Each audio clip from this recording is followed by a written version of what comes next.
Hey guys, it's your host, Bryce Yoli. If you're at all interested in reading, I hope you'll try my new book, Airplane Graveyard, my first small collection of poetry. Airplane Graveyard retraces the path that brought us here and questions the way forward. These poems work through the redefining of masculinity in our living era. What can we keep? What should we change? How can we be sure? These questions are framed in the death of the family dog, getting married, wanting children, and in many memories of the speaker's family, particularly his Vietnam War veteran father. Airplane Graveyard is available for pre-order now at finishinglinepress.com. If you place an order before July 19th, you'll get $2 off the typical list price. I know poetry isn't everybody's thing, but I personally feel mine isn't dense or prompting you to bash your head off the wall, but rather simple to understand. I hope you'll give it a try. If you decide to place an order, be sure to email proof of your pre-order to arcadebookshop@gmail.com, and I'll send you 5 Arcade Bookshop stickers for free. Thank you so much, and I hope you enjoyed today's episode.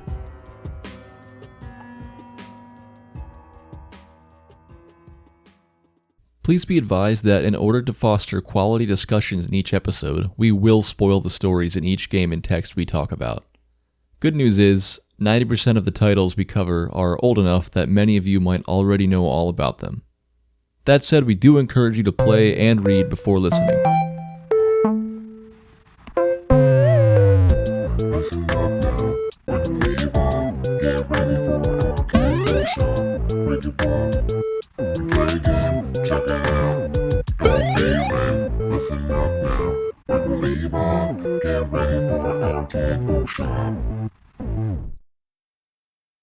I was grooming my beard this morning, and I got the thought in my head that about how we record these episodes so far in advance, and now that we're doing Arcade Cafe weekly, there's going to be this huge inconsistency with the growth of my beard.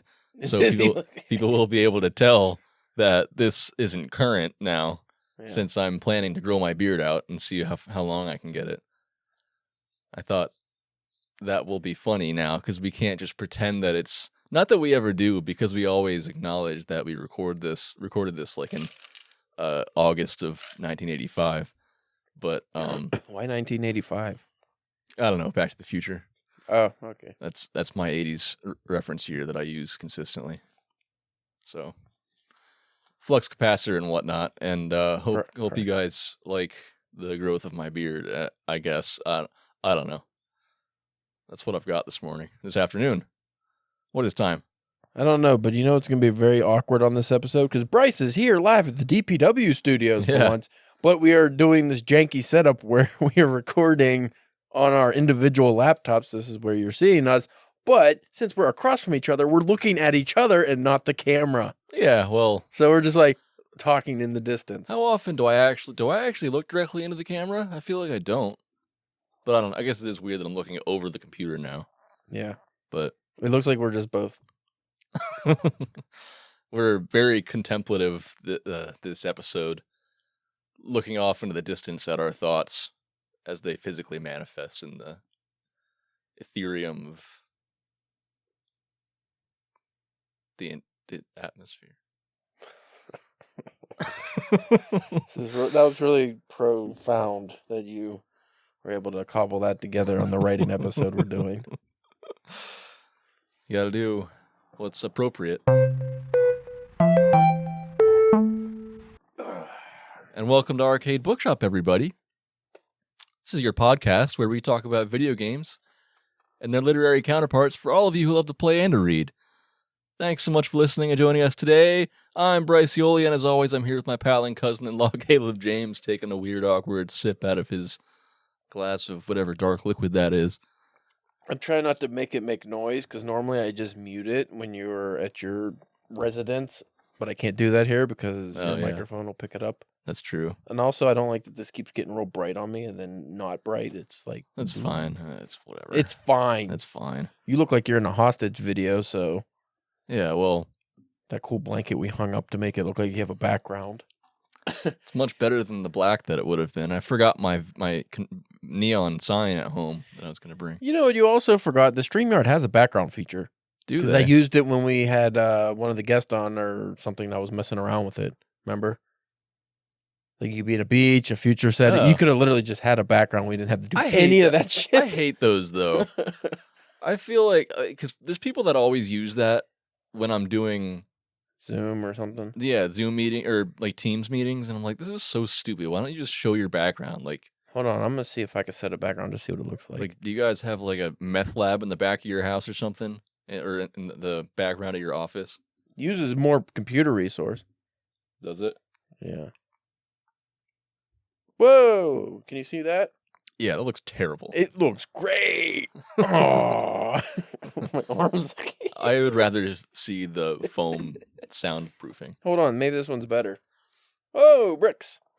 I got the bricks. Brick city. It is bad. It would work better on yours because you would have just had a straight black. Yeah.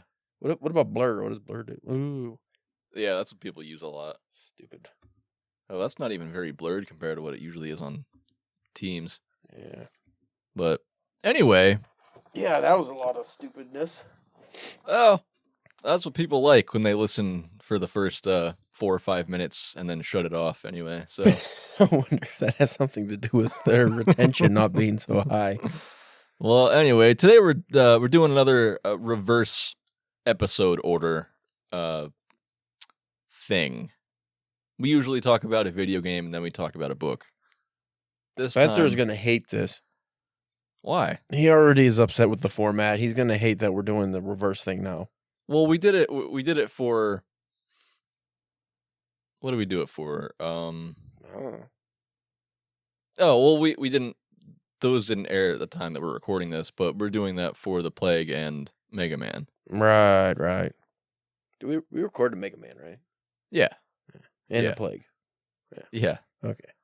So Does one have video and one not, or I don't remember? those two don't. Okay. Right. So yeah, we're doing this in the reverse order just because these episodes were actually a request by Jay of SquarePegs, who was a prior guest on Arcade Bookshop. For a second, I thought you were going to say this was requested by a listener who no longer listens. No, I hope that Jay still listens because he seems like he likes the show. But But he did seem to like the format, unlike Spencer. yeah, what does he not like about it? He doesn't like that it comes out bi-weekly. Oh, well, that's unavoidable. It's just too time consuming. But that's why we're doing Arcade Cafe, so we can have a weekly thing, and Yeah. But so Jay requested that we and SquarePegs is his YouTube channel, which you guys should check out. It's just at SquarePegs. And he always says it's not the Sarah Jessica Parker stuff. It's him with the beard and a hat, and he talks about video games. If you look up SquarePegs on YouTube, it's her big stupid horse head comes up first. Yeah. So he wanted us to talk about Stephen King's On Writing, a memoir of the craft, and his idea was to talk about On Writing, which deconstructs the writing process, and then also talk about a video game that challenges the preconceptions of what a video game is and what it can be, and it goes out of the ordinary of what people usually do when they make video games, but still effectively makes a fun game that because sometimes people make unique games, but they're like, this is kind of poop to play. Yeah. So Jay wanted us to do On Writing, and then he sent us a couple other game requests to match up with it. And the one that we chose, which we actually haven't played yet, but looks really cool, is Return of the Obra Dinn. I tried. So much for being quiet. I tried. Return of the Obra Dinn, and I've never heard of that game. I hate the name, I like it. but it looked cool. But I don't like the name. That kind of sounds Star Warsy. I don't like Star Wars. I hate it. It's stupid. It's dumb. You told me. Yes, Space fantasy. So weird. You don't like Gobbledygook. Star Wars, Ooh, fucking incest. Ooh. but Sick. Return of the Obra Dinn has really good reviews and ratings, which is funny because I had never heard of it. And I want to add that I said this in our interview, but I love that Jay knows and reviews all these like indie games that I've never heard of, but are just wonderful. And if I didn't find his channel, I don't think I'd ever learn about these games, because, you know, I'm not like head over heels into the video game review videos on YouTube and stuff, like those channels. Like, I'm slowly trying to watch more of them, but a lot of them primarily talk about just current games, stuff we've already heard of, mainstream stuff. Yeah. And Jay talks about those things, but he also always ends up getting review codes and reviewing these really unique small games that they might even look dumb, but they end up being like fantastic to play. So thanks to Jay for recommending these two things, and we're excited to talk about them today. So, oh man, my notes got screwed up here.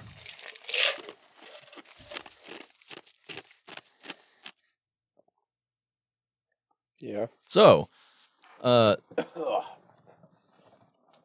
Stephen King breaks this book into... Who's Stephen King? Give me a break, Caleb. What if somebody doesn't know who Stephen King is and you just go right into the book? Do I have to give a biography of Stephen King before I start talking about his book here? Stephen King, one of the most acclaimed authors of the modern 20th and 21st century. Do you guys know who Stephen King is? What if you're from Venezuela and you never heard of him? I guarantee you they know who Stephen King is in Venezuela. How can you possibly guarantee that? You can't. You can't. Why don't you look up Venezuela Stephen King translations or something like that? You don't. Yeah, okay. Is Venezuelan a language, Bryce? I didn't say it was. I'm just. Well, how would it be translated into Venezuelan if it's? I didn't say Venezuelan. I just said Venezuela. Go on and give the synopsis of your own writing. Okay, Stephen King wrote fantastic, world-renowned books, such as The Stand, It, the Dark Tower series, The Shining, stuff like that. Carrie is his most well-known thing. What? No, it's not. Well, it was his... Not anymore. Fine. God, I can't say anything right. You know what? I'm the host here, damn it. Got a little loud on there. So, on that one. Sorry about that. My mixer's breaking, so when you scream, it pops now. Ugh, it's a new feature that started a couple months ago. Got to be able to yell. It doesn't come up that much really in the audio, but does make my ears bleed. Okay. I appreciate that. All right. So Stephen King breaks down his book, or breaks it up into 4 parts. So on writing, Memoir of the Craft, he breaks it up into 4 parts titled CV, What Writing Is, Toolbox, and On Writing. There's actually a few other like small parts at the end where he's kind of wrapping it up. Those are the main functioning parts of the book. His CV is basically all of his major life events relevant to his development into a writer. And if you're a King fan, this part's actually it's like a really fun mini autobiography to settle into the book with. And then after that, what writing is. It's only a few pages long, but it's like a brief window into his view of writing being kind of the greatest proof that telepathy exists. Yeah. You remember that? Something. Yeah, I remember.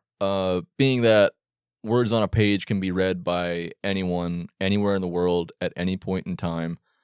And when you get to hear that writer's thoughts, it's like a telepathic line. Right. Why are you smiling? Because a weird article came up. Okay. Let me cover it real quick. Well, let me finish the synopsis. All right, do that. So, after he talks about the telepathy thing and what writing is, he goes on to the toolbox, where he lays out the general resources and mental tools that any writer needs to develop and bring with them along their writing journey. And at what level each of those things would belong in a toolbox, in the hypothetical imaginary toolbox that you carry with you. My toolbox is cool. All right. So, finally, in the on-writing section, which is the main portion of the book, he takes a very specific deep dive into each aspect of writing and pulls apart the importance of each by describing his learned experience of what made his writing better or worse. So overall, it's an honest book on writing without like snooty claims about what or who you need to be a writer, for the most part. And it's fun, not all business, because Stephen King's kind of a fun guy. So I've read some other books on writing that are kind of like really rigid and frustrating, and it kind of turns you off from writing and makes it sound harder than it is. He makes it feel very accessible. There is a scene in the book where he describes when he was a little kid, his overweight babysitter sat on his face and emitted a gaseous bomb in his grill piece. Mm-hmm. Something along those lines. It was very funny, humorous. It was. I have some information for you. Yeah, let's hear it. You'll like this. You'll love it, actually. Okay. When Stephen King was 5 years old, he and his family moved to the United States from Venezuela and rented his aunt's house in Gilpin County. Venezuela's loss was Gilpin County's gain as he went on to become one of the most accomplished and decorated athletes in Gilpin County High School's history. At the age of 7, he began playing mountain area midget football, and then he won a bunch of awards. Wait, what? Yeah, it turns out it's a different Stephen King completely. Yeah. I was going to say, that doesn't sound at all like his actual life. Yeah, it's just some white guy. I don't know if you folks could see that. Yeah, but that's okay. Just thought that was weird because it came up and I was like, what? I don't remember that. That wasn't in on writing. An athlete at all. He doesn't look athletic. He's one of the weirdest looking individuals, actually. Yeah, he definitely is. Well, anyway, Books. I know. Yeah, I have to pause for a second because it occurred to me. Am I connected to your? Yeah. No, that didn't make any sense. Okay, I wouldn't get that out. I wanted to make sure I was connected to the internet and I wasn't going to have like an upload issue, but obviously I am because I got on StreamYard. Sometimes I wonder what happens in your brain. Yes, I don't know either. All right, so Jesus, that much to yelling. It's a family podcast. I can't stand you. That's great. The beer smells robust. All right, so let's talk initial thoughts on this book. I know it's been a while since you read this. Do you remember like that much of it? Everything. That's not true. It was a very good book. I enjoyed it thoroughly. One of my favorite nonfiction books. But there's also fiction in it, so I don't know what it categorized as. There's not really. 1408 came from this book. Came from this book? Yeah. What do you mean? He does a writing example, a short story example, and in the short story is 1408. So he just sampled it for an example? He specifically wrote it for On Writing. I didn't know that. It wasn't supposed to be a serious work, but then I think he actually does a complete story. Huh. Which turns out to be one of his best movie adaptations, in my opinion. Yeah, I really like that. Yeah, that was in Everything's Eventual, right? The collection. Yeah. I'm pretty sure. No. What? I don't think so. It had to be, because that was the only one that I read, the only collection I read all the way through. Maybe. It had to be. I don't remember. I just read that, I think, this year. I don't remember that being in there, but could be incorrect. I think you read another one. I think you read something else. Nope. It might have been. I don't. It's a lot of stories, a lot of works I read. Yeah, you're wrong and I'm right. So okay, that's fine. We'll just move on. There's no way to ever prove it. So yeah. No, yeah, you can't.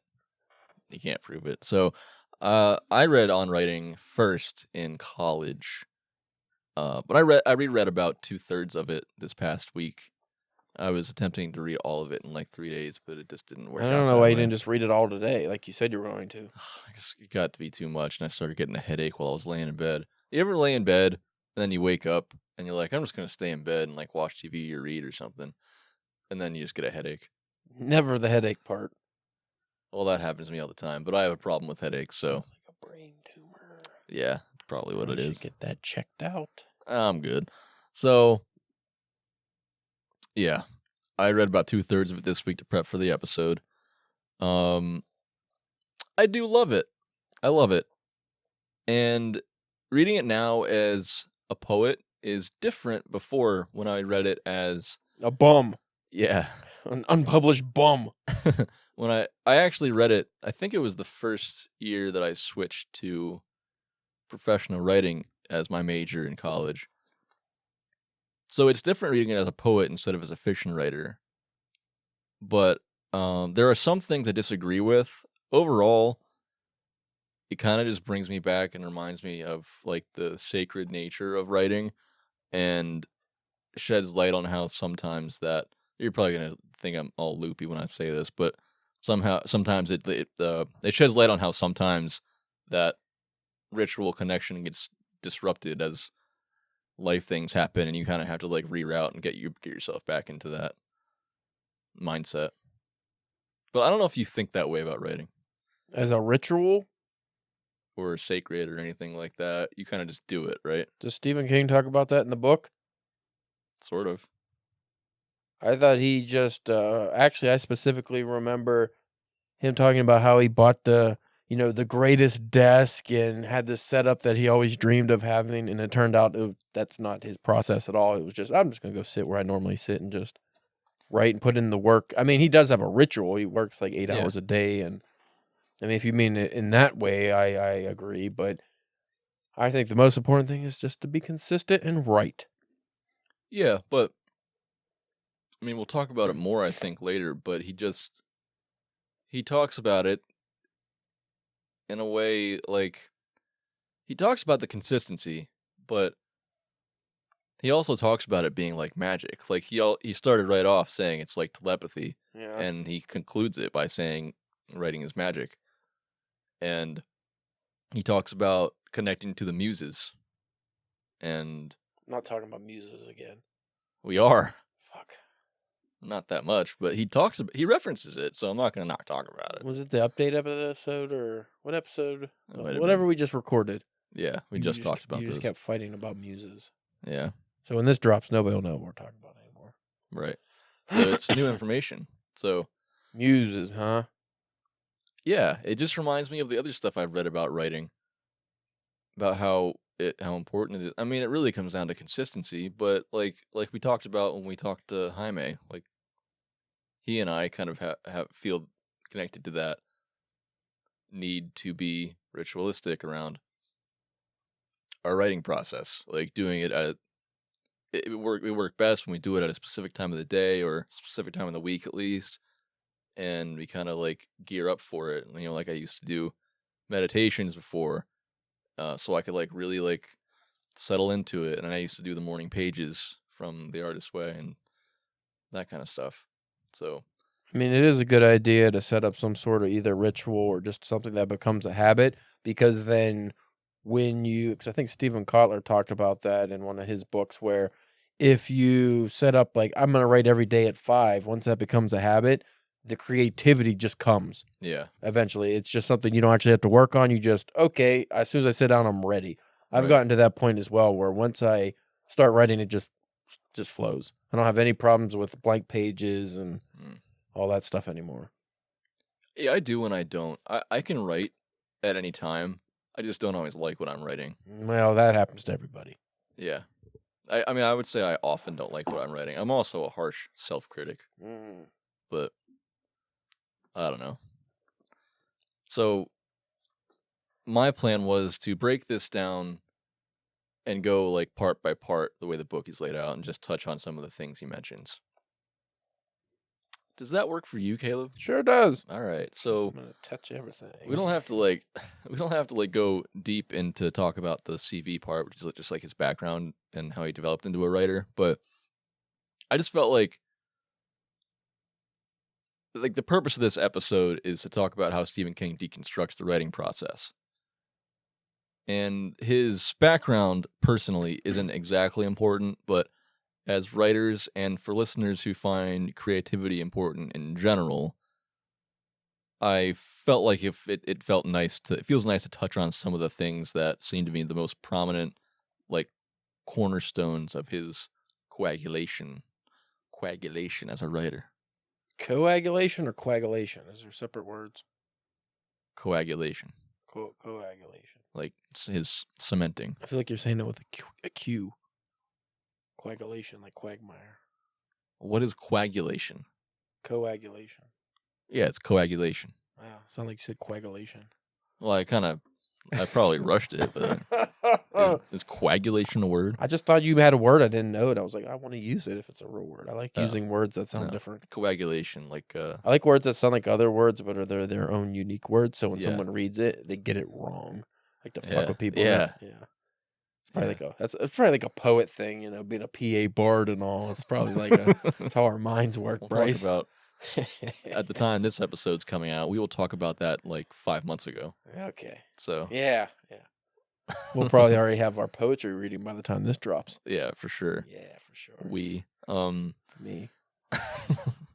So the first part that seemed to be like the biggest spark for him was he was reading. Well, he was real sick at one time. He's out of school for a while. He's just reading a whole bunch of comics, and he's getting real bored reading them all. So he starts trying to make his own, and he makes a comic where he basically just copies a bunch of jokes and scenes out of another comic book or a bunch of them, and then he shows his mom. His mom's like, "Wow, this is really great," and then she's like, "Did you write this? Did you make this all up yourself?" He's like, "No, I copied it word for word." Plagiarizing. And she's like, and then she looked all disappointed. And she's like, "Oh, write something yourself. You're funnier than these people." And he was like disheartened for a minute, but then he did it, and inspiration. Yeah, and she loved it, and she thought it was hilarious, and she shared it with their whole family, and everybody loved it, and it was like his first like, wow, I can actually create something and be good at something, and then he went on to do more things like that from there, like his own magazine, right? Well, his brother did did he have a literary journal or something like that? I thought he made his own magazine out of his garage. Well, along the lines of Richard Chismar. Maybe it was like for his school or something. I don't remember. Okay, so I think he even delivers it. Like, oh, yeah. So he did a couple of things. The first thing he did was he contributed stories to his brother's newspaper. Yeah, that was it. Well, there were two things. There was that, and his brother did a newspaper for his school, and then later on, Stephen King himself started. I don't know if it was just like another newspaper, but it was supposed to be like a funny news thing, and he he gave them different names, but he talked about all his teachers and stuff, and passed it around, and it was and they got pissed, and he got in trouble for it. And he started just going to the movies, like old horror movies, like shitty horror sci-fi cheap movies, and he would write he would basically novelize them, but they made more like short stories, but he would write the story version of them, and then sell them to his classmates, and they bought them. Yeah, but yeah, I always feel like, well, I don't know if I would say I always feel like, but there's something significant about that praise as a kid.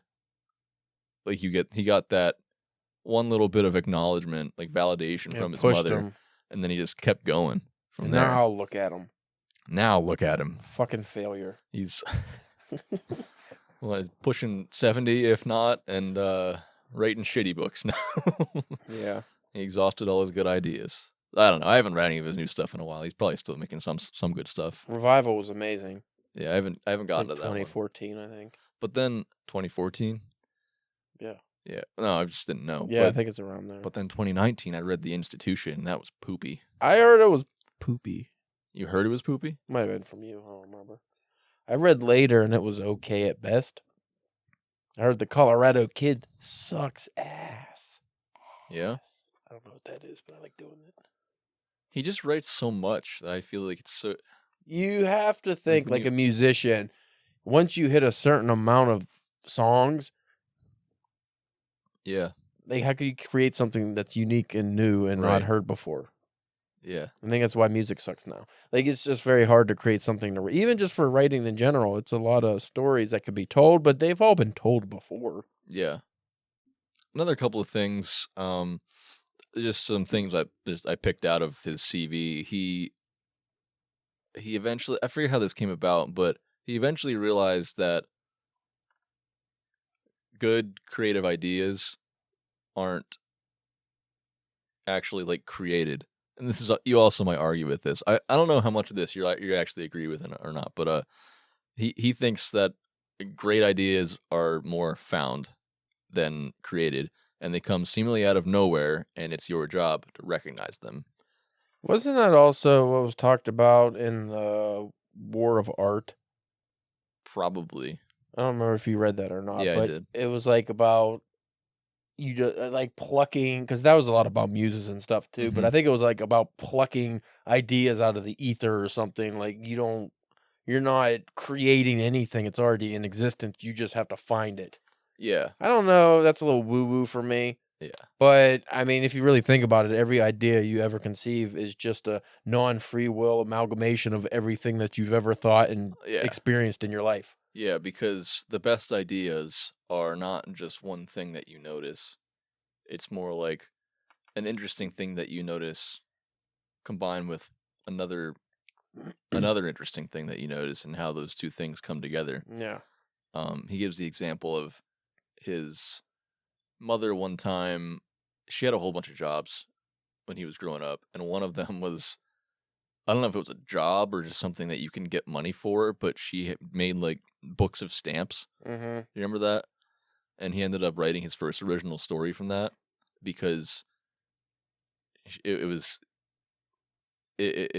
a interesting just combination of things, where she would talk about how if she makes so many books of stamps, she can accrue this much money and use those books of stamps to directly buy something. You could even buy like a house with them. Yeah. And they were like lick stamps. So I think her tongue turned green or something like that. Yeah, something weird. So he combined her green tongue and the stamp thing and made this story about making fake books of stamps and what's the word? Like forging. I don't know. That's not the word I'm thinking of. Forging? No, like when you print fake money. What's that? Oh, I know exactly what it is. But it's like, it won't come out. Yeah, but, doing that. Oh, you're a fuckhead. Now I want to use the word and it won't come out. Why? But that's the word he used. Counterfeiting. Counterfeiting stamps. And then the extra detail he found in the end was that everything was perfect about the stamps, except the glue wasn't just right, and they would eventually wear off. But yeah, so pulling two unique ideas together that you just recognize from your real life, and you later on he talks about how it's more like an excavation process rather than like an invention process. Let's see. Oh, and back to the desk thing.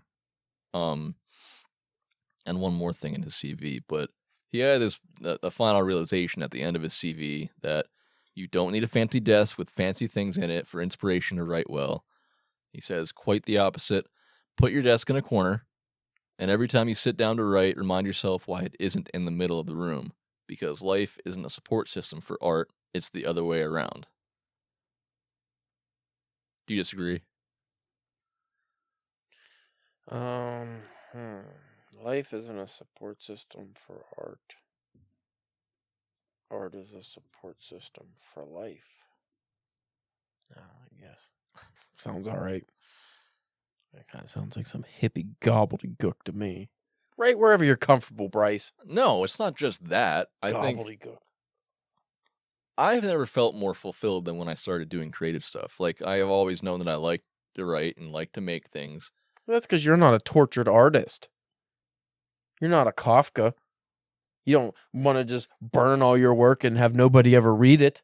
What does that have to do with it? Because Kafka wouldn't agree. He would disagree. He would think art ruined his life. I guess. Because his dad disapproved of him being a writer.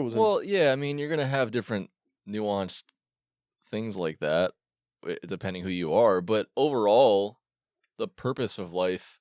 I mean, I think the purpose of life is to use your creativity, because everybody has... Not everybody is creative. Everybody has the potential to be creative. Everybody might not be creative in the way that we are, and everybody might not be a visual or artist or a writer or a musician or whatever, but somebody might be extremely creative with something as stupid as that was mean. Something as simple as gardening. Wow, Bryce. Holy shit.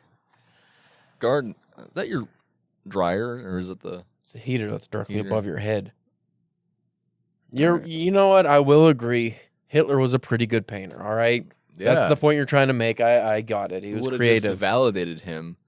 He was good at public speaking, I guess. World War II never would have happened. Yeah. Yeah, that's very possible. They say that actually. But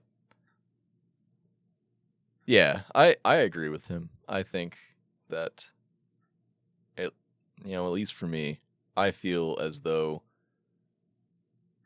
nothing feels like I don't feel like my life is like intact until I'm doing my creative stuff. Even the podcast helps me a lot. But writing regularly really does something for me. And I feel like I'm using my brain. Whereas if I'm just like everybody's different, but my brother, he just works, finishes work, watches TV. He'll help with his wife around the house and stuff, whatever. But he doesn't like do anything. He does disc golf. He does fun stuff for sure, like different things, like activities. But isn't he a chess grandmaster or something? No, he's good at it. Oh, I thought you said he read a bunch of chess books. So I was like a grandmaster. He's not a grandmaster, but he's a regular smart. master. I have something to say about chess, but it's a very creative endeavor. More mathematical. That's beside the point. I'm not going to talk about this in the episode. Maybe I'll talk about that in Arcade Cafe. Patterns. So find the patterns. But yeah, he's smart. He's smart. He can sit down and think through things. He's very confident. He doesn't do anything creative though, and I just feel like I don't know how you can feel fulfilled in your life and feel like you're doing something important if you're just working and watching TV and playing. Depends what you get from those things. I go watch TV, and usually when I'm watching TV, even if it's like a mindless, stupid CW show, I am actually just creating my own story in my head of, oh, I would do this like that to make it better, or oh, that's a really cool way they did that, and I would notice like different features of the show or movie that aren't intended to be spotted by the general public, really, because you're just supposed to get lost in it. That's usually if the fucking shit sucks, but Yeah, but you're looking at it. But what you're doing is you're looking at it from a writer's perspective, no, and then you're going to do something with that later, probably even if you're not thinking of it consciously. He might do stuff like that, but then it's just gone afterwards. He's done. Well, you don't know. He might fantasize all the time. A lot of people just daydream and they create all kinds of scenarios in their head. I always thought that was a normal thing that everybody does, but then I heard, oh no, that's more of like just a creative person's thing or a writer's thing. I disagree. I think most people are capable of that, except for the ones that don't have the inner monologue.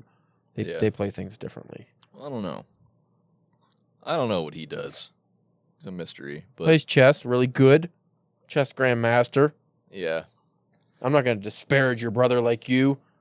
I'm not disparaging him. Chess is a very creative endeavor. You can get the checkmate this way, or you could do fancy ways. He's just one of those people, though, that can be good at anything at any time. And he'll put his mind to it for like a month, and he figures it out, and he's done. Sounds like he's more of an engineer. Yeah. A very creative I don't know, but process. No, the last thing I'll bring out from the CV, and then I'll move on, is, which I really like this, just like kind of like the way he looked at it as a metaphor, but most of us know that Stephen King had like an alcohol problem, a little bit of a drug problem throughout his career. A little bit. Eventually. Yeah, it got bad. He was coked out to the fucking gills. Yeah, you like can't remember writing whole books.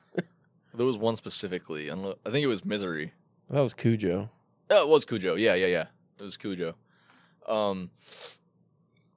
And he correlated his experience with getting off of drugs and alcohol with his experience where one time he was hanging out as kids. He was hanging out with his brother, and they were like, I don't know, I think they walked like miles away, and all of a sudden he had to take a shit. His brother's like, just go do it in the woods, and he's like, I don't have any. I think he's like, I don't have any. How am I gonna wipe? And he's like, just wipe yourself with the leaves. So he did. Poison And ivy. it was poison ivy. Of course. So he said he got it just everywhere down there. And he compared his inflammation with adding drugs to his alcoholism with getting poison ivy all over his bumhole. Yeah, and Gooch. Which to a degree felt like the alcoholism and drugs and stuff. It felt like after a while, it felt like a necessary evil to be successful with his writing, and to also deal with regular life things, finances, family, stuff like that. But he eventually realized that's completely false, and that's something that was it's an idea that a lot of people get absorbed in.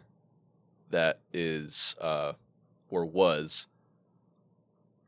propagated from from writers like Hemingway and I think Raymond Chandler, and there was one other, I think he said Sherwood Anderson or something like that. There was a group of people that I didn't actually know this.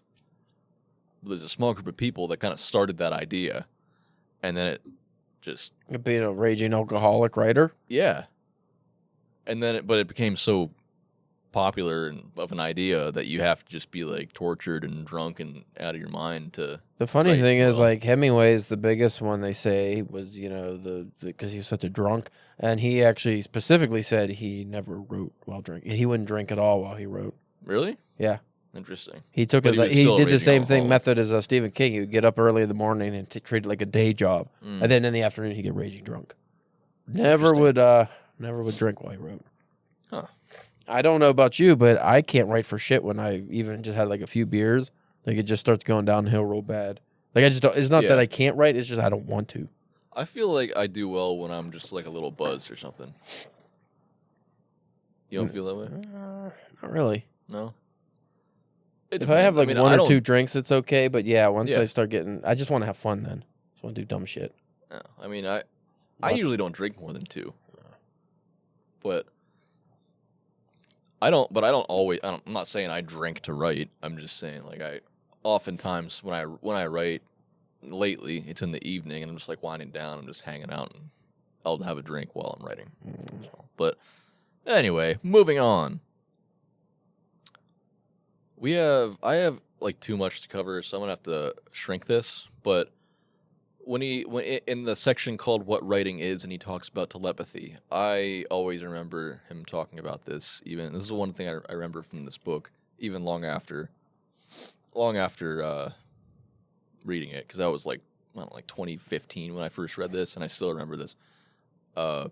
He talks about he has you picture a table covered with a red tablecloth. And on top of that is a caged rabbit with a pink nose and a blue 8 on its back.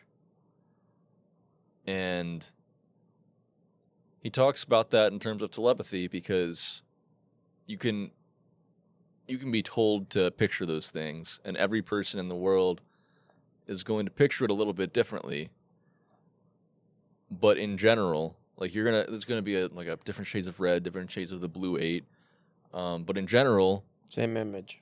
Yeah, same idea, and it doesn't matter that you're picturing it a little bit differently because you're still conveying the general idea of that person from who had that thought from whenever it was that they decided to write that down. And I like the idea of it being telepathy. It is really weird to think about because I feel like when you read anything, you sort of hear a voice. And it's almost like, I mean, I don't know. What do you think about that? You hear, I feel like I hear a different voice depending on what I'm reading.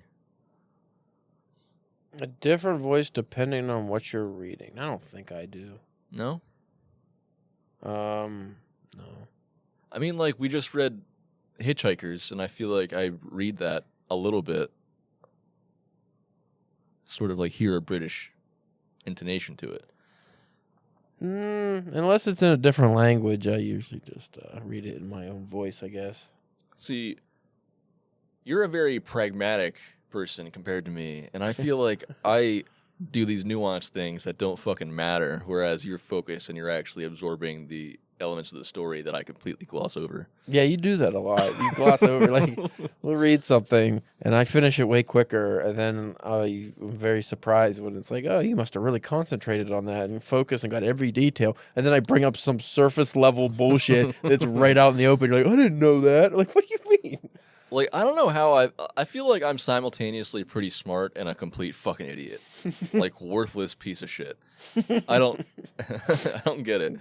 I don't feel like I'm a dummy, but sometimes I feel like I'm a dummy, and I just don't understand how to bring those things together. There is a Nardwuar interview with Jay-Z. If you're unfamiliar with Nardwuar, he's like a weird Canadian guy.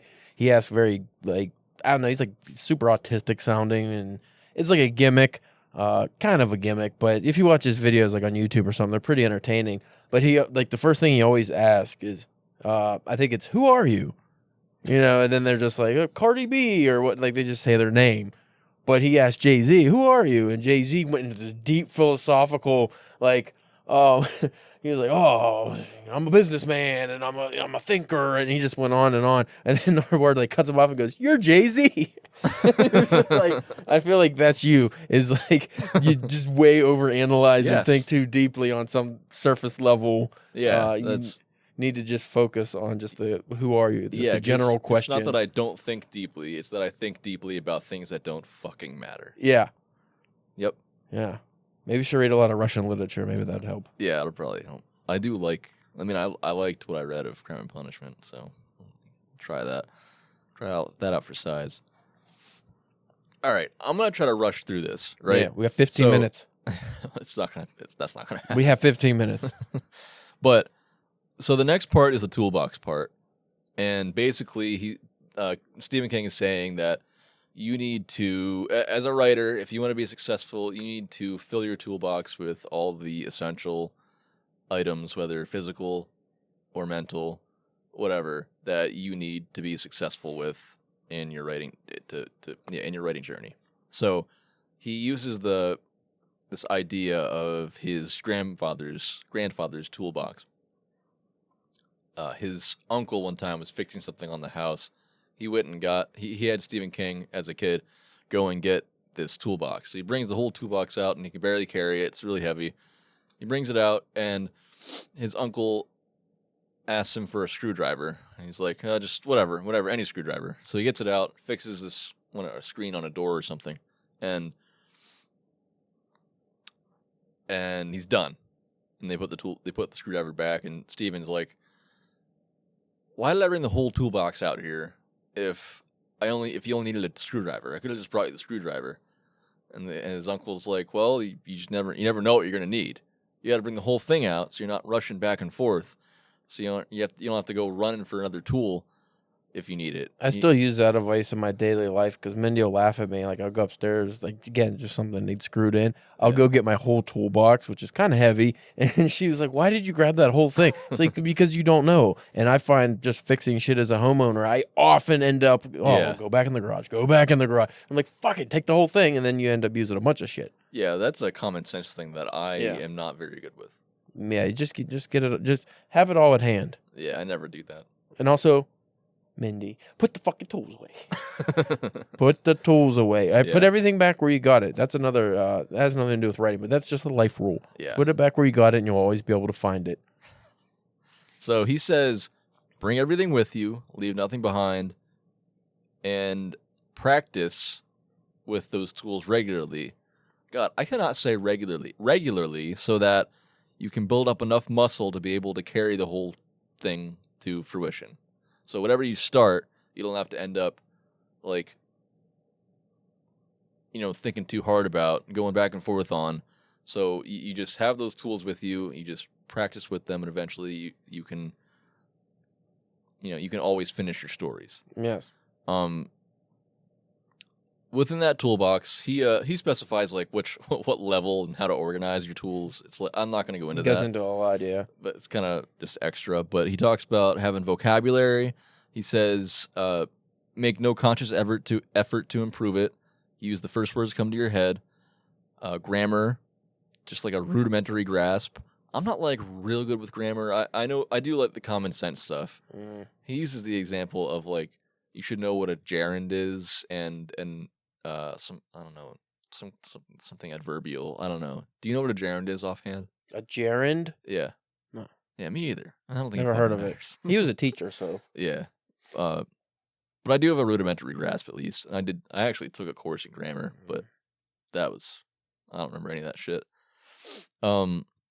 He also says to remove from the toolbox dumb phrases and passive voice and adverbial dialogue attribution. Do you know what I mean by that? Adverbial, what? Dialogue attribution. So instead of said, he whispered, he yelled, he shouted, which I think is. He shouted furiously. Oh, so you add on. Okay. Well, two things. I disagree with a few of those statements. One, I disagree with that depending on what you're writing, which I find is strange for Stephen King because he grew up reading the pulp stuff. I also like the pulp stuff. So you read a lot of Robert E. Howard, so don't overdo it. But there is a lot of he said loudly or things like that. I think they have a place, and especially in the modern contemporary setting of writing, that's actually made a comeback because people are so fucking stupid now. They need to know that they're speaking loudly. You actually have to tell them that's somebody's speaking loudly. Of course, the show don't tell if you can just show them, he balled up his fist and slammed it on the table. Fuck you, he said. You don't have to say he shouted or yelled loudly. Yeah. But again, that's the writing tool. Read that again. There's another point in there. I said dumb phrases, passive voice. The passive voice. Yeah. That's another one. Obviously, passive voice is something that is generally you should not write in that style unless it's with purpose. So if you want to show, let's say, a female victim of domestic abuse, if you have a scene with her and her abuser, I would write that in passive voice if it's from her perspective. So the action is being done upon her because that would cement the aggressive nature of the abuser. Wait, why? So instead of, I don't know, like you could say, it depends how you do it. So you could say like he smacked her, right? Or you can say she was smacked by him. That's the passive one.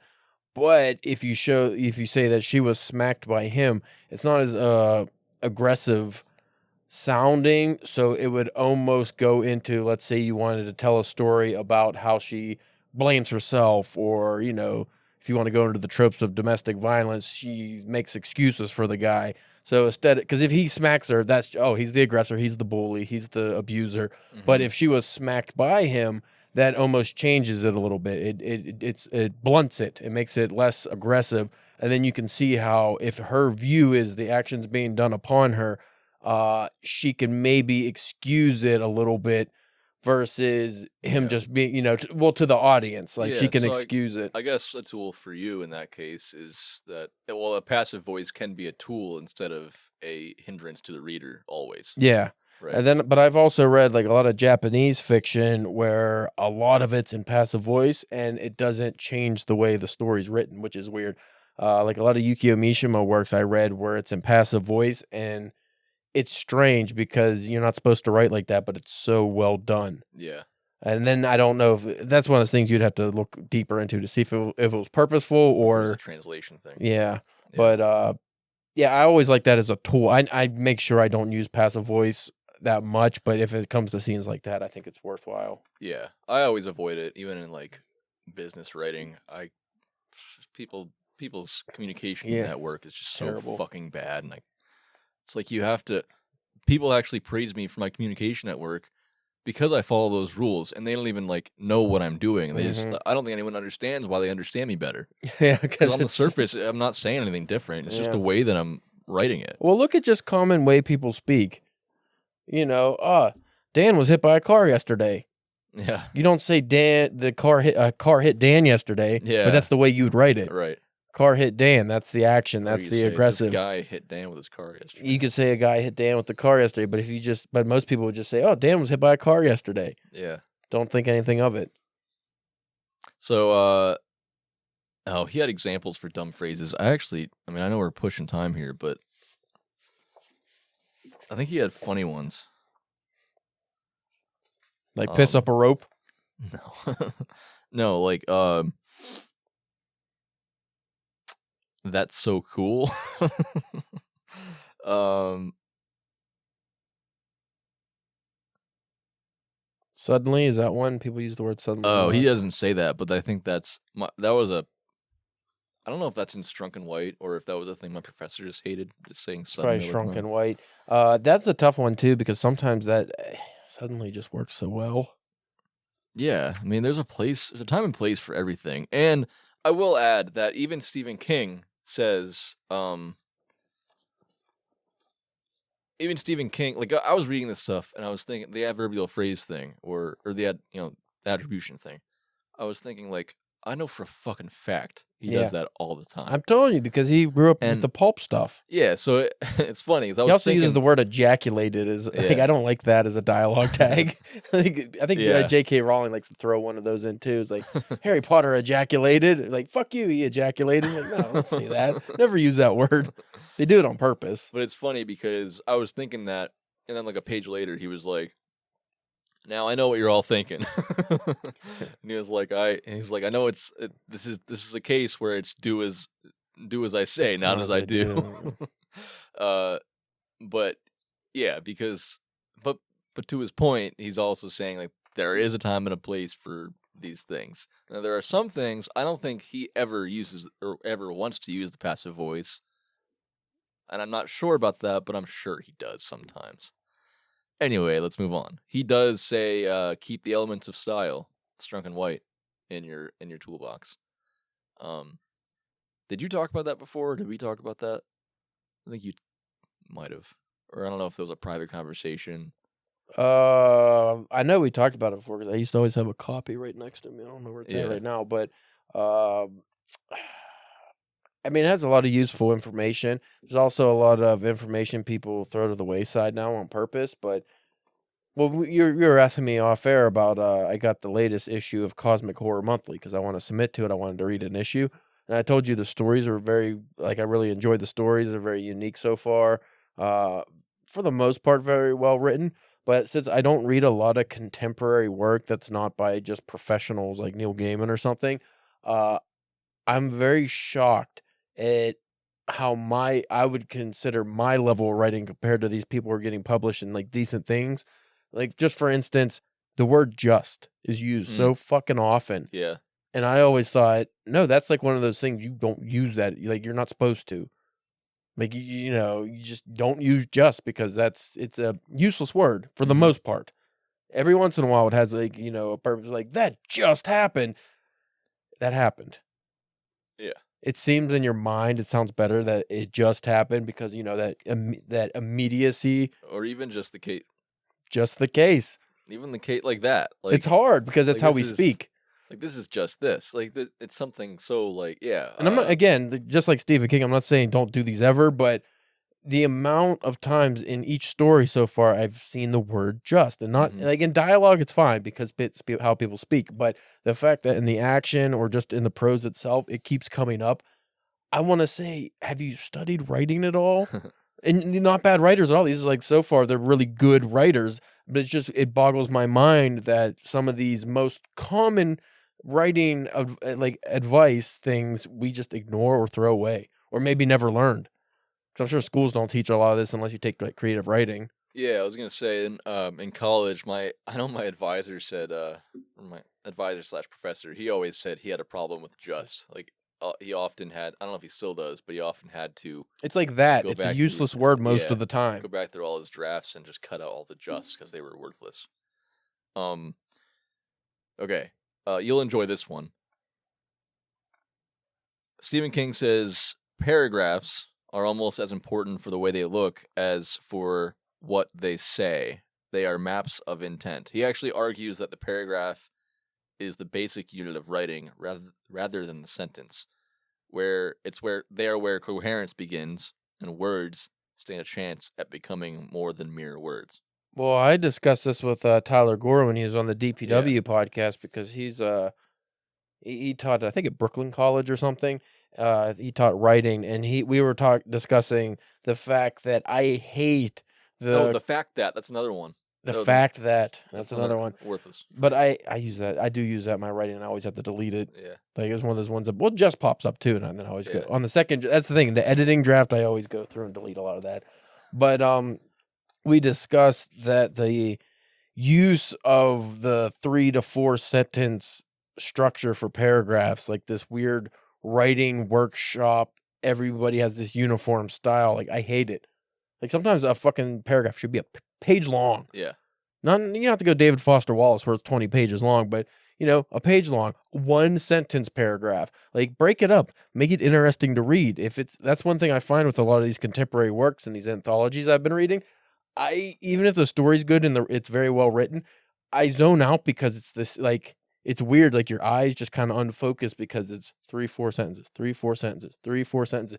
And I find in my work sometimes I go back and I'm like, whoa, I didn't even realize I was doing that. And I expand or change the sentences because I just break it up. Have a 1-word sentence paragraph every once in a while. That the reader will be like, whoa. That's like when you read a book and every chapter is like the same length. Sometimes that kills you. Like sometimes it's really refreshing to have a 2-page chapter or a 1-page chapter and then a 30-page chapter. Like you don't know, it's all over the place, but sometimes you're just like, wow, that's cool that it's different. Yeah. I don't like the uniform writing. And that's exactly what he says. He basically says you can tell the difference between, like, if you open any book, you can tell whether it's going to be a very, like, challenging or good piece of writing versus basically contemporary, like, supermarket paperback. Well, here's something that's aggravating that you probably haven't come across yet. When you have an editor who makes changes on your behalf, usually just adds commas or decides that a paragraph should be cut here. Like, oh, he has an 8-sentence paragraph. Let me cut it to 4 and 4. Make a separation. That for me, personally, I find that's very offensive to the writer if you don't ask them because maybe that's a pacing choice. You've had that? Yeah, I've had that in a couple of my publications where now when I have a specific way I use commas or something, I'll actually say in the submission email, hey, just so you know, I wrote this in a specific way where if this seems like a run-on sentence, it is. If this seems like there is no commas and there should be, it's on purpose. It has to deal with the flow, the pacing, and if you read it out loud. Like my last horoscope 4, my story in that, I wrote that in a specific lyrical style that if you put the commas in where they're supposed to, sometimes it fucks up the pacing. I don't like that. Like you have to. Did she change it or? Well, I don't know about the horoscope 4 one, but I said in the email, don't change it. I said this is on purpose. I will say she changed the one in volume 3. She added some commas in there that I felt didn't need to be in there, and it did change the pacing a little. Nothing that, like, say you read it, you wouldn't notice probably, but I noticed because I was like, well, no, we're going into a, like say we have a chase scene or something. You should feel rushed. The reader should feel breathless reading this. It's purposeful. But if you add the commas, no. But so like I said, you with the poetry, you probably don't come across this, but when you have fiction, you get editors who are just like, they want to put it out and they just immediately assume this was an error. Yeah, I haven't had it yet, really, but the paragraph change is what would really that's the one that really bothers me too. Though it's like, that's weird. We're gonna change it. Like, send me the edits. Say, hey, yeah, that's usually what they do. That's usually like the etiquette. It depends on how rushed they are. Yeah, but yeah, if you cut down, you literally cut a paragraph in half.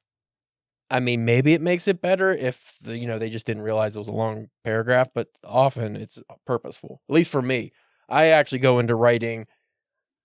It's not just the story, and it's not just like the grammar stuff. I go into it how it's going to read, and I don't think a lot of writers do that anymore. Like they just want to tell a story. Yeah. It's like poetry. Like in poetry, with your breaks and everything, like a lot of times it's how is this going to read? If somebody read this out loud, how's the mouthfeel of the words? That's another one. Like sometimes I've been messing around with like alliteration a lot on purpose because when you read it out loud, it has a weird mouthfeel.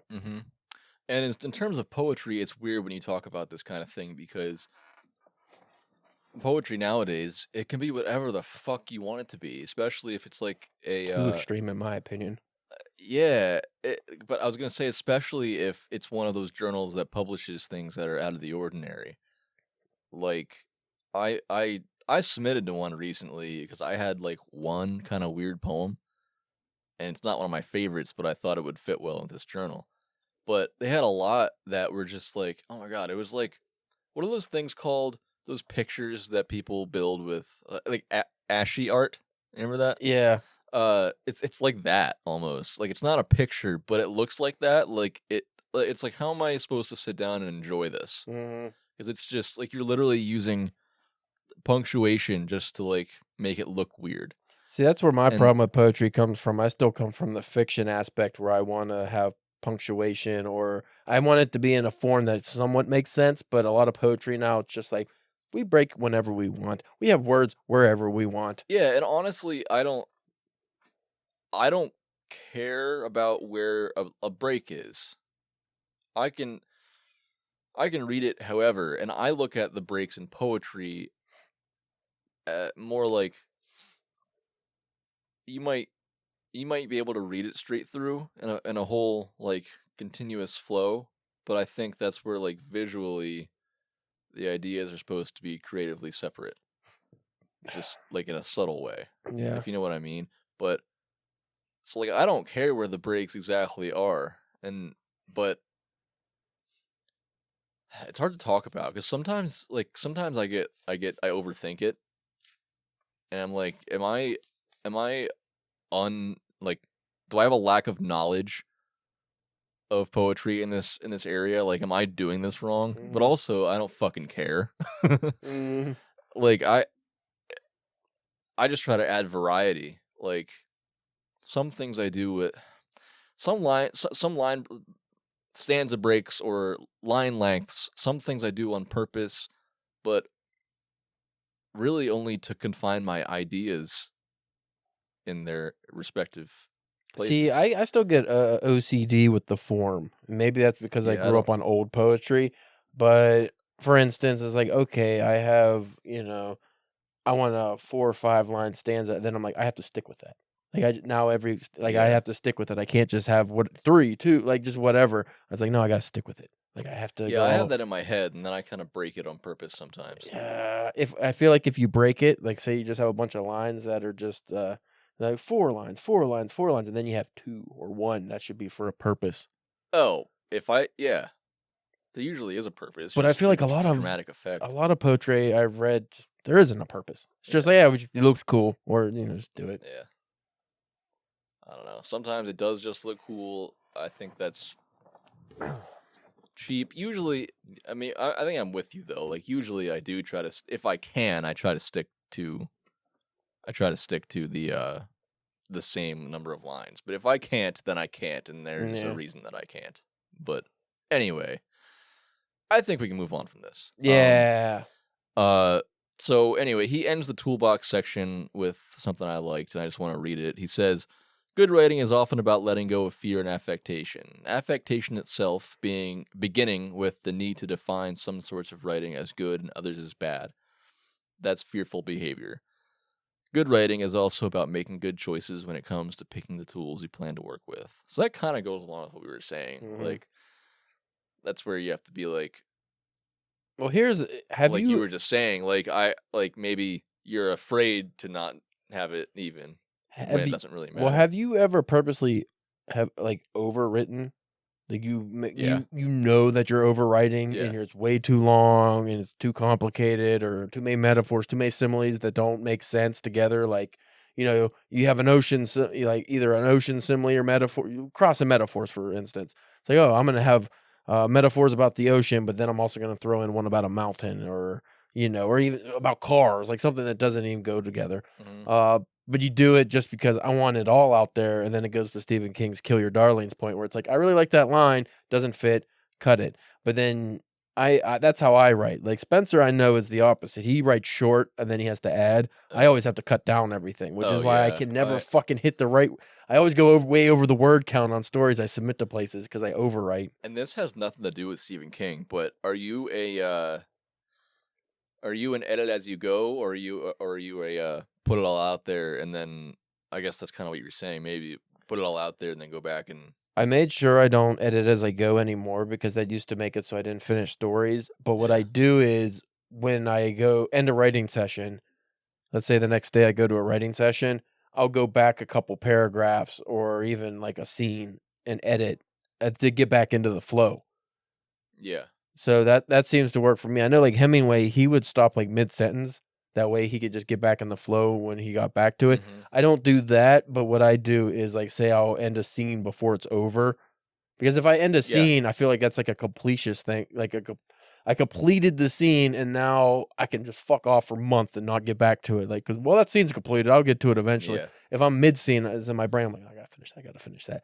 So, but I do go back and edit. And then usually by the time I get to the second draft, after having done that so much, it's almost a completed edited draft. So then when I do my additions or taking shit away, it's not nearly as atrocious as it could be if I just like wrote it all out and went back later.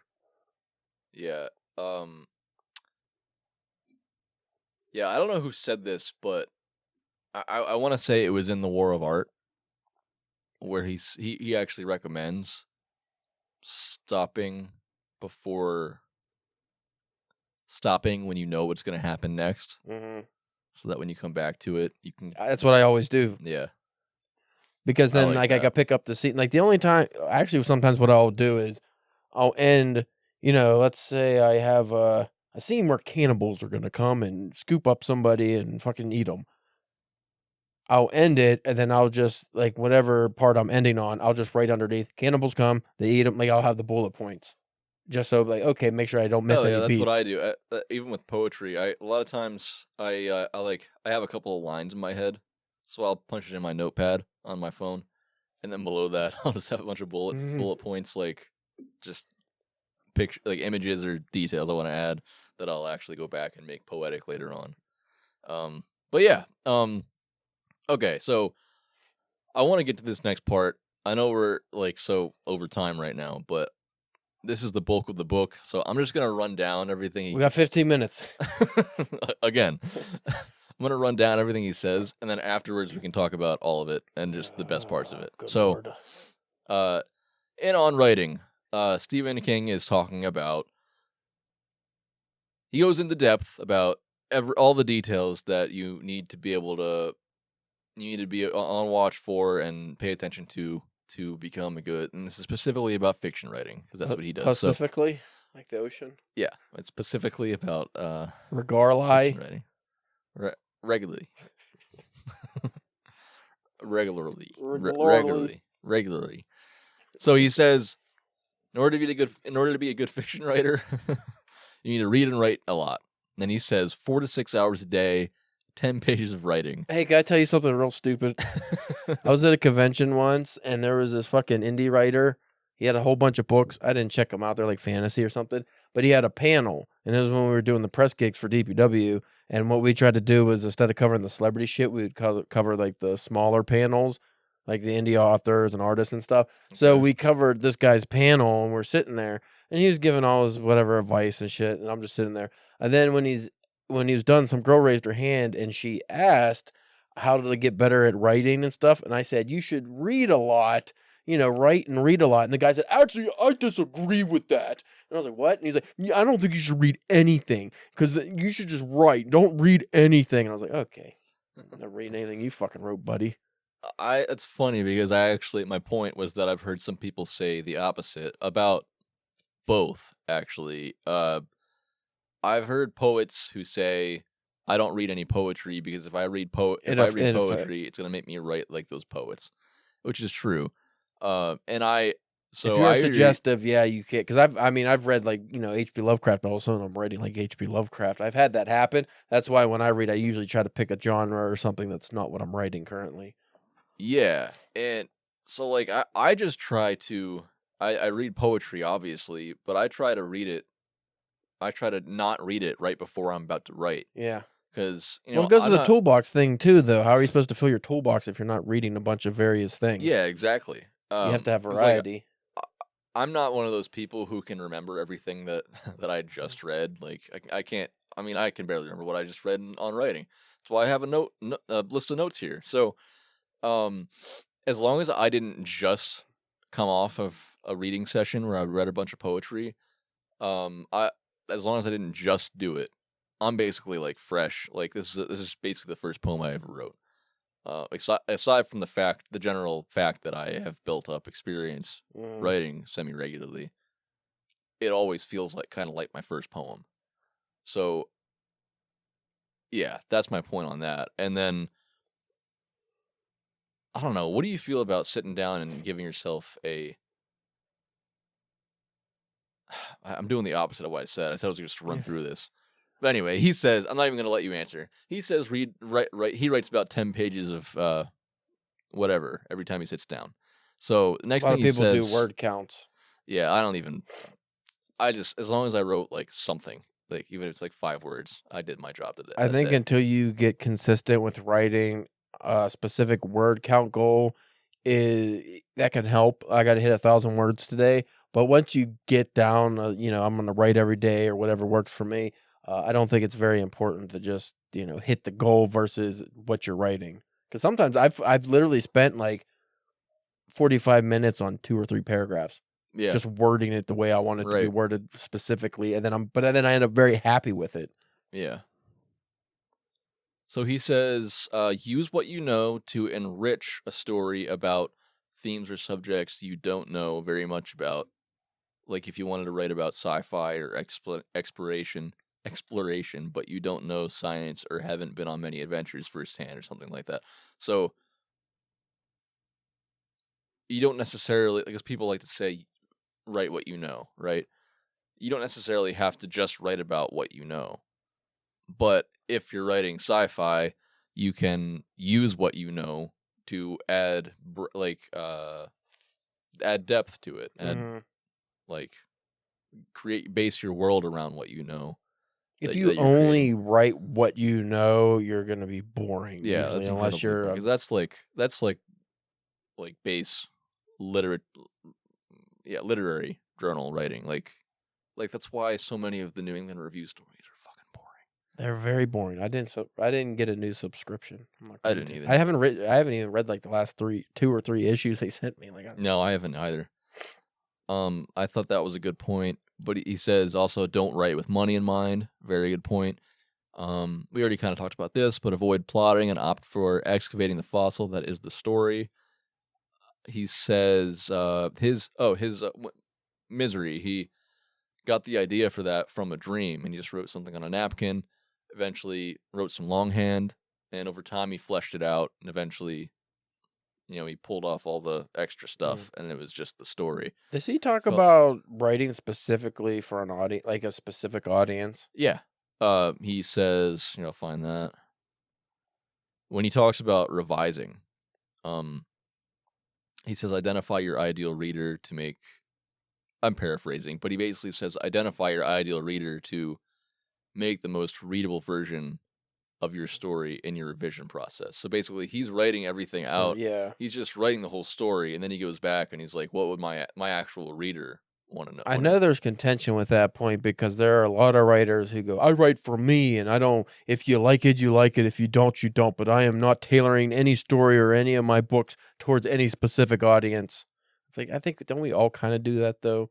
Like, don't we have somebody in mind who's going to read this? It's not just me. Yeah. Am I just entertaining myself? Right. And it's probably like a little bit different for poetry. Yeah. Because poetry is more personal. But in terms of fiction, you're writing a story because, in terms of all writing, but fiction specifically, you're writing a story because you want someone else to read the story that you invented. Well, if you write a werewolf story, are you fucking writing that horror werewolf story for romance fans? Yeah, or are you writing it to scare yourself? If you're writing a zombie story set in New York, are you setting it up to be for literary academics? Probably not, unless you're Colton Whitehead and write the shittiest zombie story ever. Yeah, so you're automatically writing for an audience, even if that audience is an audience full of you. Or it's not going to be genuine. Yeah. So yeah, if you're writing for yourself, then that means you're writing for what you like to read, probably, or what you would want to read. Yeah. Because nobody's writing something that goes, I would fucking hate to read this. And then the story, that would make sense. He says, Well, he spends a few chapters talking about description and dialogue and character building. I didn't focus a lot on those ones, but he does spend one talking about deleting what's not working. That kind of comes into the Kill your darlings. yeah, and the revision process. He does take some time to talk about theme. So again, he kind of like writes the whole story out, and I think this goes hand in hand with what we just talked about with identifying your ideal reader. He writes the whole story, and then he takes a step back and looks at it, and he says, like, what is this actually about? And then it's kind of like the final, like, picking all the sediment off of it, like all the things that aren't driving towards that theme. I think that's one of the more advanced aspects of writing that separates an amateur from a professional. Yeah. Is that a lot of amateurs are just like, I want to tell a cool story, and they don't think about the theme or what they're really trying to convey. But once you get into the upper echelons and you're actually something like you're writing things that, even if it's a goofy Stephen King, horror story, there's themes in it that resonate beyond just horror. Yeah. That's like the best horror movies always have some kind of aspect to it that separate them from, your shitty B horrors, is that, oh no, this has a theme of loneliness or isolation or whatever the themes are. And that's very important to get across in your writing. So even if you are, let's go back to the werewolf story. Are you just writing a werewolf story where the werewolf goes around and rips people to shreds and, oh, it's scary? Or are you writing like a story where there's themes of, being the other, being ostracized because you're a werewolf and that makes you different? I mean, you could do things in various ways. Do you want to retell the same boring story that everyone else has told? Or do you want to have something individualized that's unique? Right. And even in terms of poetry, it's kind of a similar thing. I mean, I'm not worried as much about making it, quote unquote unique, but more like I'll put it all out there, and then there's oftentimes, I mean, we kind of mentioned this a little bit earlier, like there's oftentimes where I put something in there that's like it totally doesn't belong, but it's just like a thought that was in my head that makes sense, but for someone else reading it, it doesn't go along with, it makes sense like logically, but as a piece of art, as a singular piece of art, it doesn't go along with the rest of the theme of the poem. Like, and there's a place for those things sometimes. Like sometimes contrasting the theme reinforces the theme. Like I had this poem. I remember this because I think I shared it with my poetry professor.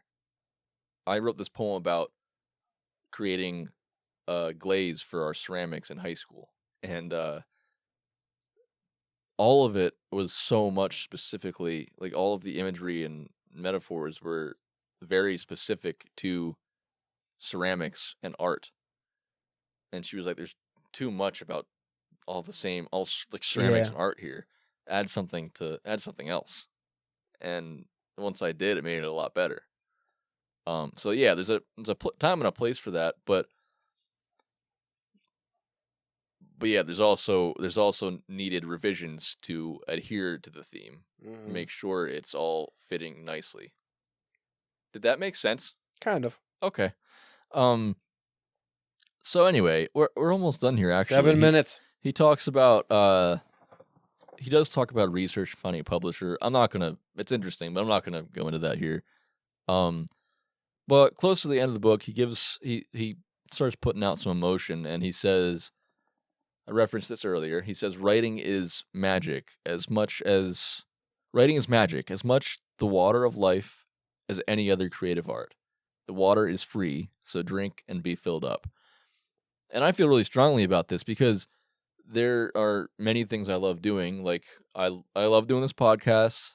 That was perfect that I just brought that poem up. I always love doing pottery, but art and even this podcast, these are expensive things. Yeah. And I honestly, I sort of can't afford doing this, but it's important to me. But these are expensive things, but most creativity is free. Writing, at least, is free. And it's very valuable if you actually decide to sit down and do it. It's really fulfilling, even if it's not like poetry where it's about you. If it's even fiction, can be extremely fulfilling. Just to you have something that you created, and even if it's just a story that you quote unquote made up. I don't know how he knows, but he knows it's lunchtime. He says it's or dinner time rather. He knows. He came down. You guys have run long. But anyway, it's meaningful. You don't say. Um, Wanna be on camera? Here he is. Woof woof. So, the only caveat of that is that if you want to send your work out to be published, it's more and more often about $3 to send your submission. It's not free. Well, yeah, that's not always, but there are still free options, and if you don't feel like doing that, you don't have to. But that's a low cost compared to spending thousands of dollars on clay and or easels and oils, yeah, and all that charcoals stuff. And the very last part of the book is a list of book recommendations, and it's a pretty long list which is cool coming from an author that most people love. I feel like he's the Oscars music that plays off when you're running too long. Wrap it up. 5 minutes. Come on. But I love referencing that list just for the books and authors that I forget exist. So, you know what? Let's just take a break. Okay.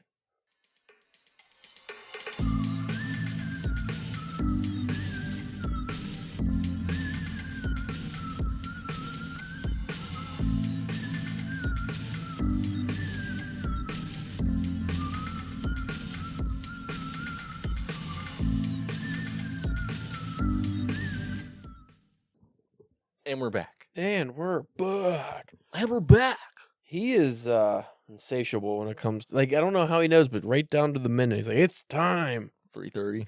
Yep. All right. So we got just a little more. What do you have a favorite part of this? Do you have a favorite thing he said or a favorite piece of advice? Something that sticks out to you? Don't let big women flatulate in your face. Is flatulate a verb? Could be. Well, the toolbox thing has always stuck with me. And the kill your darlings thing is one that I've really implemented in my life in the last 5 years or so. They finally took seriously, because there's a lot of times where you read something like, oh, that's beautiful, that's great, I have to keep it, or you even rework a paragraph or even a whole scene around that fucking phrase or that sentence or paragraph or whatever it is. Like, you have to work the story around it because you want it in there so bad. And sometimes you just have to realize doesn't fit. Like, I'm sure you get that poetry. It's like, I love that line or I love that metaphor, but it does not fit with the rest of this. Maybe just cut it, put it in a note file somewhere and save it for later. Yeah. Yeah, I would agree with that. And also for me, the thing that I actually put this in like my final project for like my graduation project or whatever for college. But the part about excavating the story, because that works for everything. I think it works for all art. Because no matter what you're doing, you're kind of like shedding everything that isn't the final product. And that kind of plays into the kill your darlings thing. And especially if you think of charcoal drawings, the way I learned to do charcoal drawings, which sort of applies to all drawings, is you don't draw what you see, you draw the shadows and the highlights. And I mean, really, what you're drawing the shadows and you're erasing the highlights. You know, so it's the same kind of idea. And if I keep explaining it, I'm gonna get further from my point. I think creating statues is the exact Yeah. translation for 'Cause excavating because you're literally Yeah, you see someone the used- image beneath the marble and you have to bring it out. Right, I forget who it was. Someone else used the example of like the statue of David before, but it's the same idea. Shoot, yeah, like you're taking away all the pieces of stone that aren't the final statue. But yeah, and it's like, yeah. Okay. So, do you know what it's time for now? I swear to God. How we agreed this was never gonna happen again. I don't think we ever agreed on that. Go ahead. You know, I hate it, but sometimes I was thinking today, I'm not going to do top 5 times today, but then I started thinking, I'm gonna do it like this. Make yourself look like you have progeria. Oh, come on. Okay. Okay, just go with your dumb Yeah, top 5. I was thinking I'm not going to do top 5 times today, and then I was thinking, I think maybe the fact that we both kind of hate doing this is Makes it probably funny, entertaining. Yeah. Okay. All right. Is everybody ready for top 5 times? Number 1.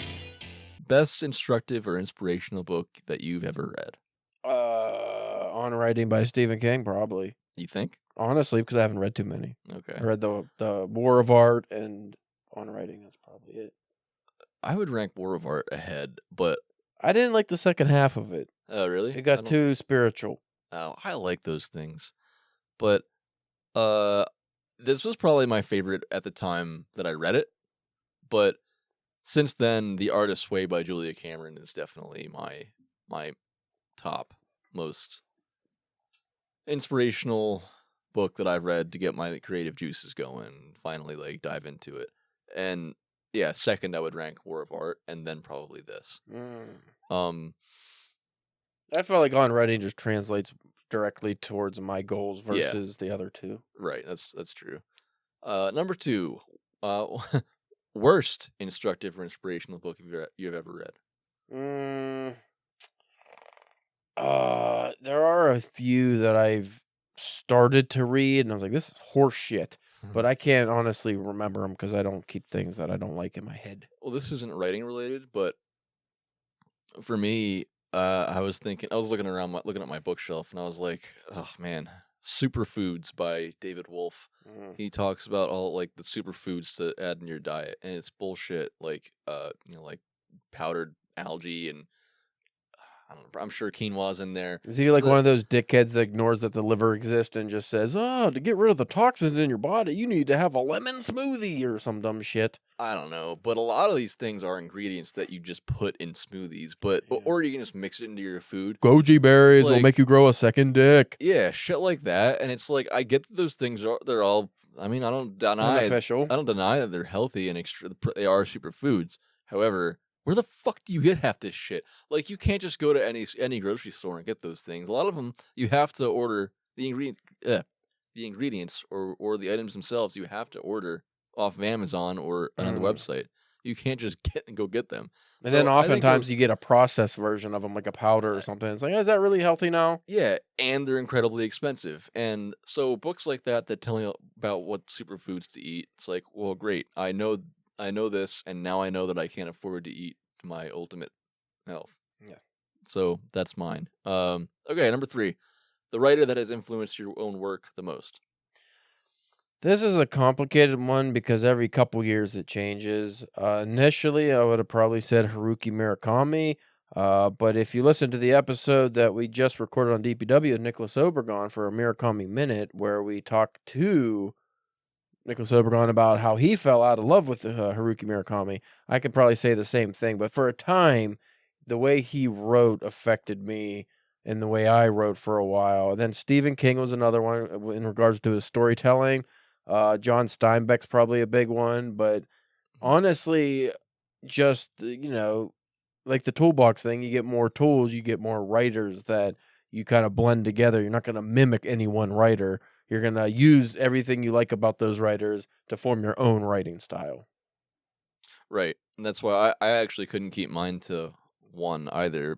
And I actually split it between when I used to write fiction and now writing poetry. So when I was writing fiction, I would say probably Hemingway and Kurt Vonnegut, because I was always really attracted to the simplicity and short, brief lines that Hemingway wrote, and I also loved how absurd and just sarcastic Kurt Vonnegut was when talking about, like, the black humor thing, talking about serious things. I thought Dante Alighieri would have been your top guy. Oh yeah, he's just above my number one. Would you say epic?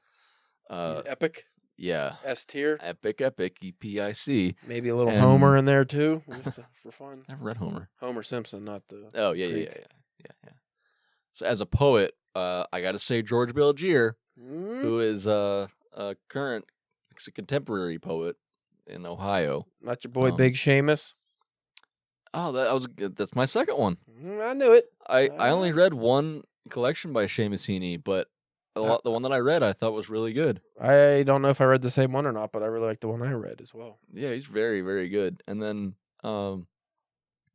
honorable mention is me. W.S. Merwin. Oh. Yeah. Remember I sent you some, or I let you borrow that one. Yeah. But you didn't read it. Probably didn't read it. Okay.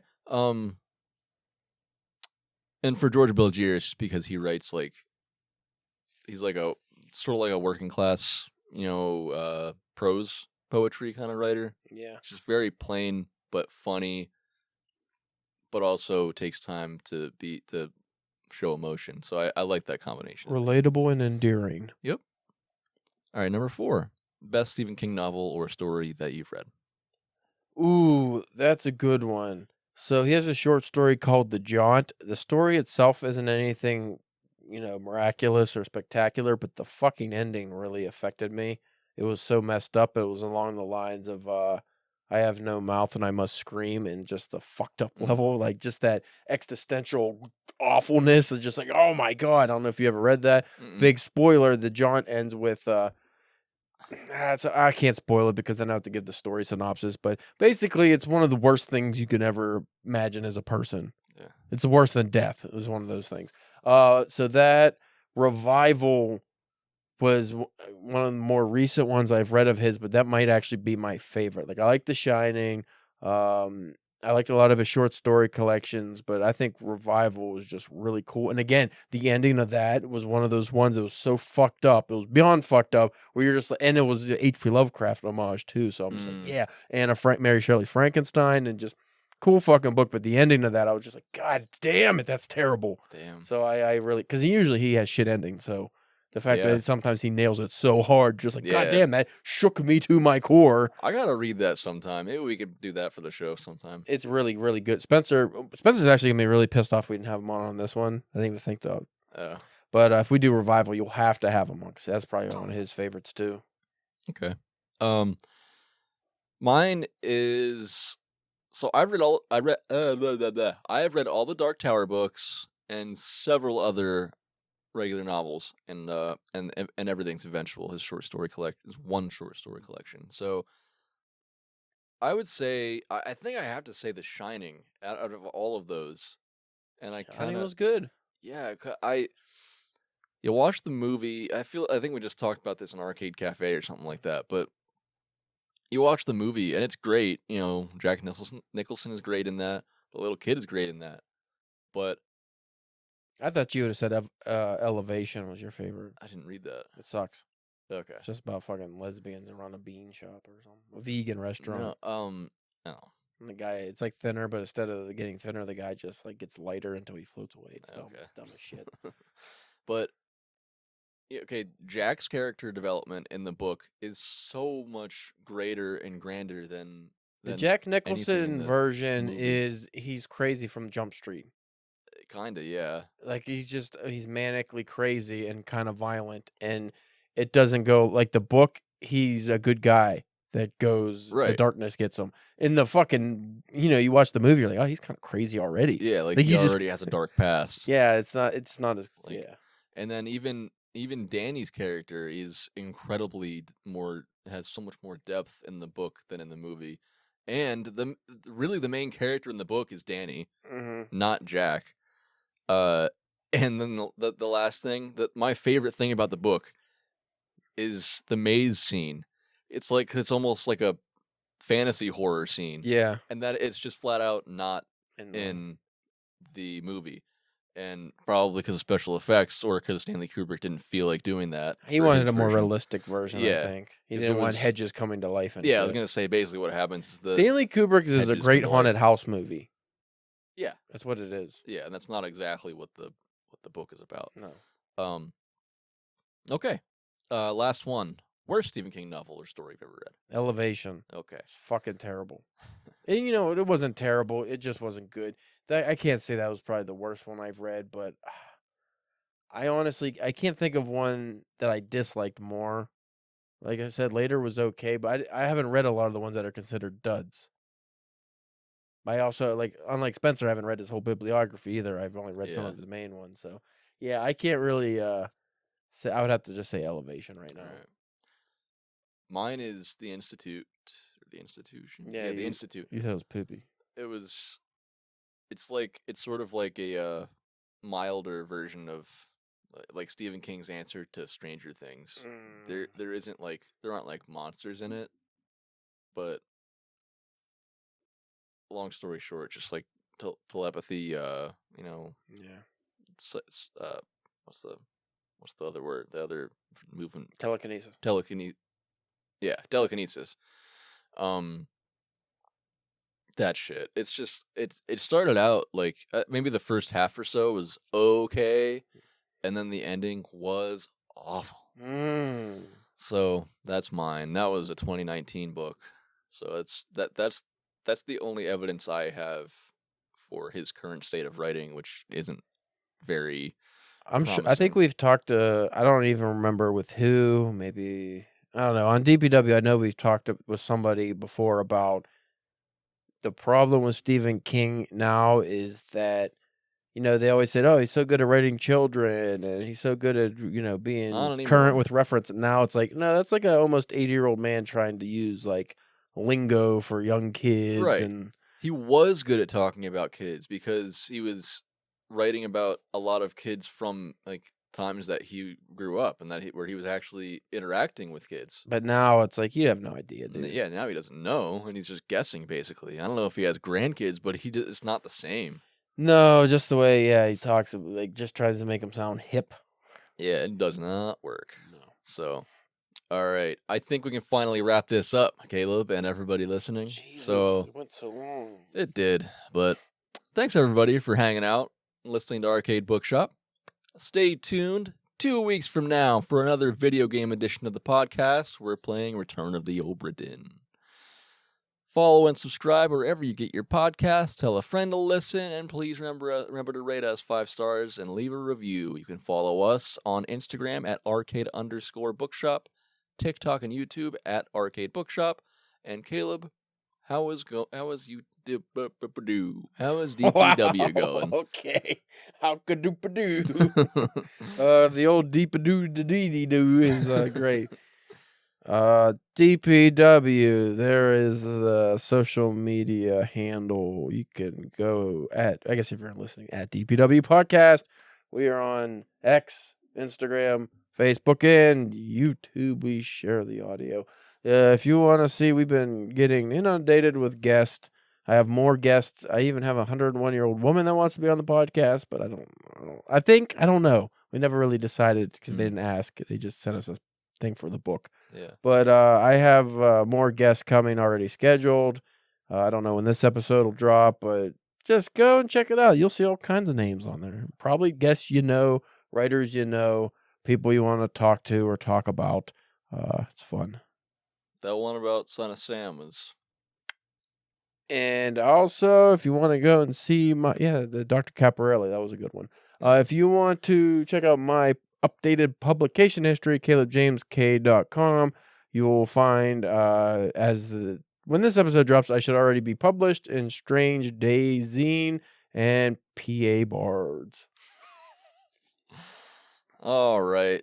And lastly, thanks to Riley Moon, my old friend who does most of the music and the art for the show, including the Arcade Bookshop intro theme and the themes for our other segments, but not including the one that you're about to hear shortly. Thank you all again for listening, and maybe do as we do.